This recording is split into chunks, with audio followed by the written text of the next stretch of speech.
नमस्कार दोस्तों, आज हम आपको सुनाने जा रहे हैं संतोषी माता के एक अद्भुत चमत्कार की कहानी। किसी गांव में एक गरीब किसान अपने परिवार के साथ रहता था। उसका नाम था रामू। उसके पास थोड़ी सी जमीन थी। वह बहुत मेहनती और ईमानदार था। रामू चाहे कितनी भी मेहनत कर ले, उसकी फसलें कभी अच्छी नहीं होती थी और उसके परिवार को हमेशा भूखा रहना पड़ता था। उस पर गांव के साहूकार का भी कर्ज बढ़ता जा रहा था। एक दिन साहूकार ने रामू को बुलाकर कहा कि अब तुम्हारा कर्जा सर के ऊपर जा चुका है। अच्छा यही होगा कि तुम अपने खेत मेरे नाम पर कर दो और मेरे यहाँ आकर नौकरी करो। रामू ने दुखी होकर आत्महत्या करने का निश्चय किया और एक नदी किनारे पहुंच गया। जैसे ही वह नदी में कूदने वाला था, तभी उसे एक आवाज आई, रुक जा। उसने मुड़कर देखा तो उसे एक ब्राह्मण दिखाई दिया। ब्राह्मण ने कहा, तुम्हारी इस करनी से तुम्हारे परिवार पर क्या बीतेगी, कभी सोचा है?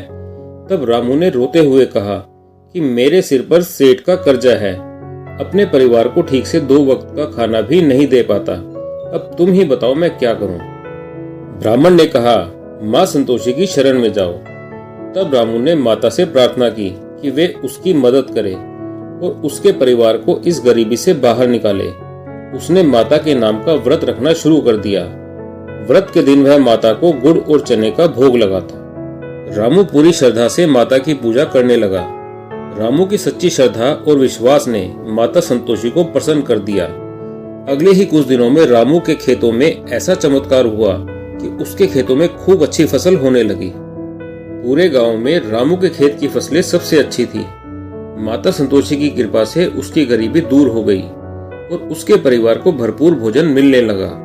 तब रामू ने सूद समेत उस साहूकार का पूरा पैसा चुकता कर दिया।